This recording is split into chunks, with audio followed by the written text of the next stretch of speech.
नमस्ते छात्रों, हिंदी विषय व्याकरण विभाग में हम शब्दभेद पढ़ रहे हैं। शब्दभेद का पहला जो भेद है विकारी शब्द। विकारी शब्द में संज्ञा हमने पढ़ी है। इसके बाद इस वीडियो में हम सर्वनाम पढ़ने वाले हैं। चलिए हम पढ़ने के लिए शुरुआत करते हैं। सर्वनाम किसे कहते हैं और सर्वनाम के भेद।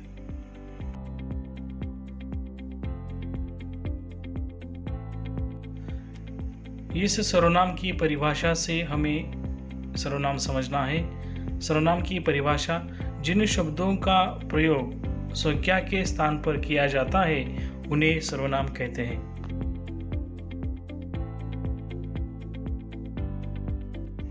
सर्वनाम का प्रयोग कैसे किया जाता है हम समझते हैं। सर्वनाम यानी सबके लिए नाम, इसका प्रयोग संज्ञा के स्थान पर किया जाता है। आइए देखें कैसे। राधा 7वीं कक्षा में पढ़ती है। वह पढ़ाई में बहुत तेज है।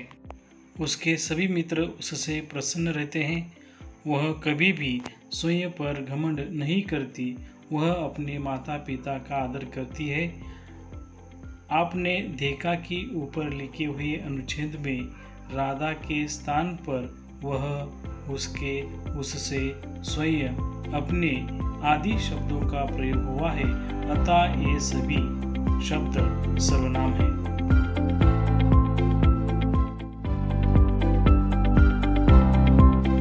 सर्वनाम के कुल मिलाकर 6 भेद हैं। पहला पुरुषवाचक सर्वनाम, दूसरा निजवाचक सर्वनाम, तीसरा निश्चयवाचक सर्वनाम, चौथा अनिश्चयवाचक सर्वनाम, पांचवा प्रश्नवाचक सर्वनाम और छठा संबंधवाचक सर्वनाम।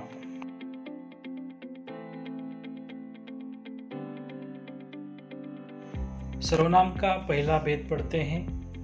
पुरुषवाचक सर्वनाम, उसकी परिभाषा जिन सर्वनाम शब्दों का प्रयोग वक्ता द्वारा खुद के लिए या दूसरों के लिए किया जाता है उसे पुरुषवाचक सर्वनाम कहते हैं।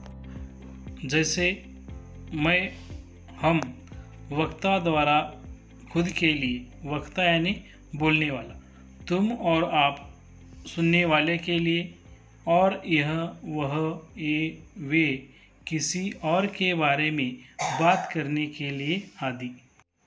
पुरुषवाचक सर्वनाम के उदाहरण देखते हैं। पहला उदाहरण, मैं फिल्म देखना चाहता हूँ। मैं यह वक्ता खुद के लिए प्रयोग कर रहा है। दूसरा उदाहरण, मैं घर जाना चाहता हूँ। इस वाक्य में भी मैं, यह वक्ता खुद के लिए सर्वनाम, पुरुषवाचक सर्वनाम का प्रयोग कर रहा है। तीसरा उदाहरण, आप कहते हैं तो ठीक ही होगा, यानी सुनने वाले व्यक्ति के लिए यहाँ पर आप इस सर्वनाम का प्रयोग किया गया है। चौथा उदाहरण, तुम जब तक आए तब तक वह चला गया। इसी वाक्य में भी सुनने वाले व्यक्ति के लिए सर्वनाम का प्रयोग किया गया है। उसके बाद पांचवा उदाहरण, आजकल आप कहाँ रहते हैं। इस वाक्य में भी वक्ता ने सुनने वाले व्यक्ति के लिए आप इस सर्वनाम का प्रयोग किया है। उसके बाद छठा, वह पढ़ने में बहुत तेज है। इस वाक्य में वह, यह पुरुषवाचक सर्वनाम यानी किसी और के बारे में यहाँ पर बात की गई है।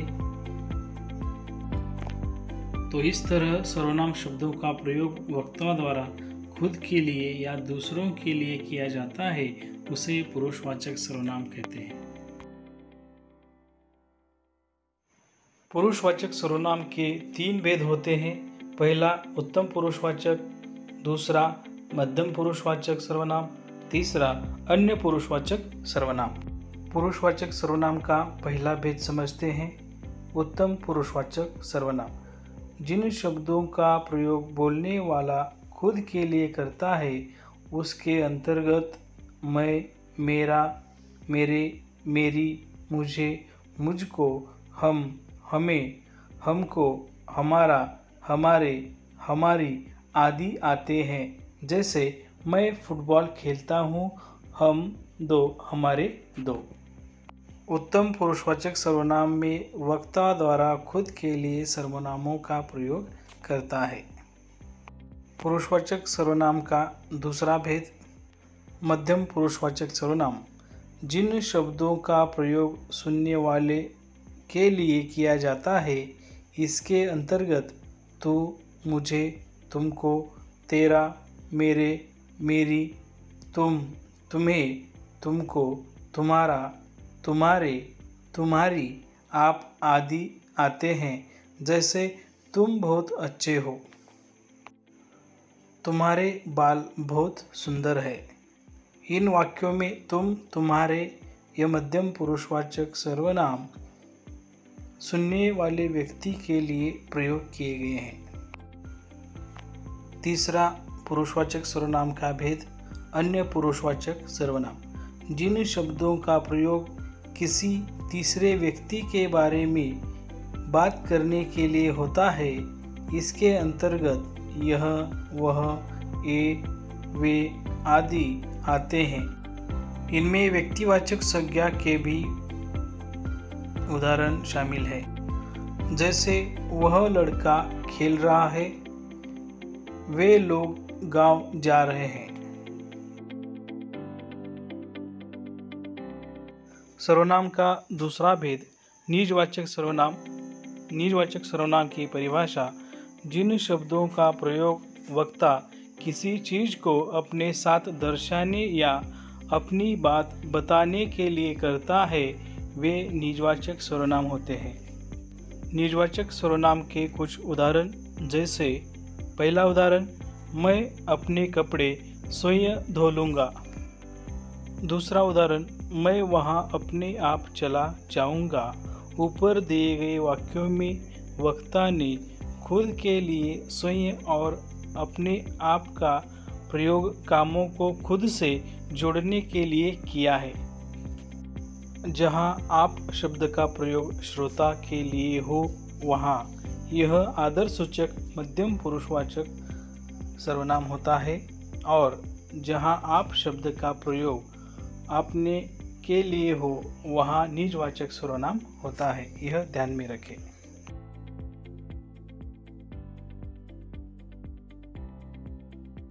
सर्वनाम का तीसरा भेद। निश्चयवाचक सर्वनाम।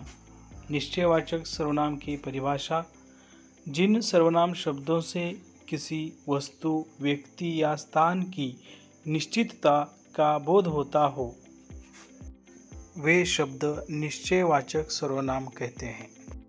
निश्चयवाचक सर्वनाम के उदाहरण जैसे यह, वह आदि। पहला उदाहरण, यह कार मेरी है। दूसरा उदाहरण, वह मोटर बाइक तुम्हारी है। तीसरा उदाहरण, ये पुस्तकें मेरी है। चौथा उदाहरण, वे मिठाइयाँ हैं। पांचवा उदाहरण, यह एक गाय है। ऊपर दिए गए वाक्यों में यह, वह, ये, वे आदि शब्दों का इस्तेमाल वस्तु, व्यक्ति आदि की निश्चितता का बोध करने के लिए किया जाता है, अतः ये निश्चयवाचक सर्वनाम कहलाएंगे। सर्वनाम का चौथा भेद। अनिश्चयवाचक सर्वनाम। अनिश्चयवाचक सर्वनाम की परिभाषा जिन सर्वनाम शब्दों से वस्तु, व्यक्ति, स्थान आदि की निश्चितता का बोध नहीं होता, वे अनिश्चयवाचक सर्वनाम कहते हैं। जैसे अनिश्चयवाचक सर्वनाम के कुछ उदाहरण देखते हैं। जैसे कुछ, कोई आदि। पहला उदाहरण, मुझे कुछ खाना है। दूसरा उदाहरण, मेरे खाने में कुछ गिर गया। तीसरा उदाहरण, मुझे बाजार से कुछ लाना है। चौथा उदाहरण, कोई आ रहा है। पांचवा उदाहरण, मुझे कोई नजर आ रहा है। ऊपर दिए गए वाक्यों में वक्ता सिर्फ अंदाजा लगा रहा है, लेकिन हमें वस्तु या व्यक्ति की निश्चितता का बोध नहीं हो रहा है, अतः कुछ, कोई आदि शब्द अनिश्चयवाचक सर्वनाम की श्रेणी में आते हैं। इसीलिए इन सर्वनामों को अनिश्चयवाचक सर्वनाम कहते हैं।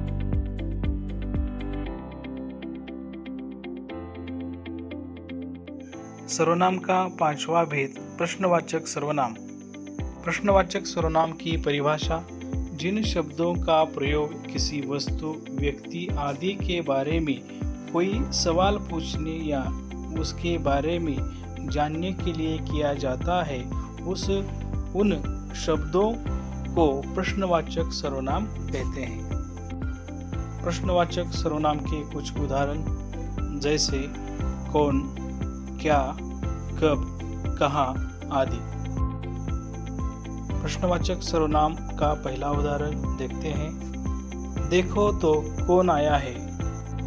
इस वाक्य से हमें यह पता चलता है कि यहाँ पर किसी ने प्रश्न निर्माण किया है और कौन यह प्रश्नवाचक सर्वनाम है। प्रश्नवाचक सर्वनाम का दूसरा उदाहरण आपने क्या खाया है। इस वाक्य में क्या यह प्रश्नवाचक सर्वनाम है। ऊपर दिए गए वाक्यों में कौन तथा क्या शब्दों का प्रयोग करके किसी व्यक्ति या वस्तु के बारे में जानने की कोशिश की जा रही है, अतः ये प्रश्नवाचक सर्वनाम की श्रेणी में आते हैं। सर्वनाम का आखिरी छठा भेद संबंधवाचक सर्वनाम। संबंधवाचक सर्वनाम की परिभाषा जिन सर्वनाम शब्दों का प्रयोग किसी वस्तु या व्यक्ति का संबंध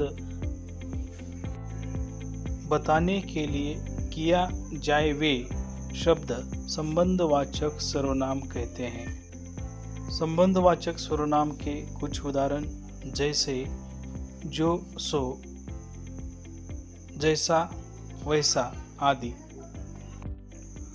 पहला उदाहरण देखते हैं। जैसी करनी वैसी भरनी।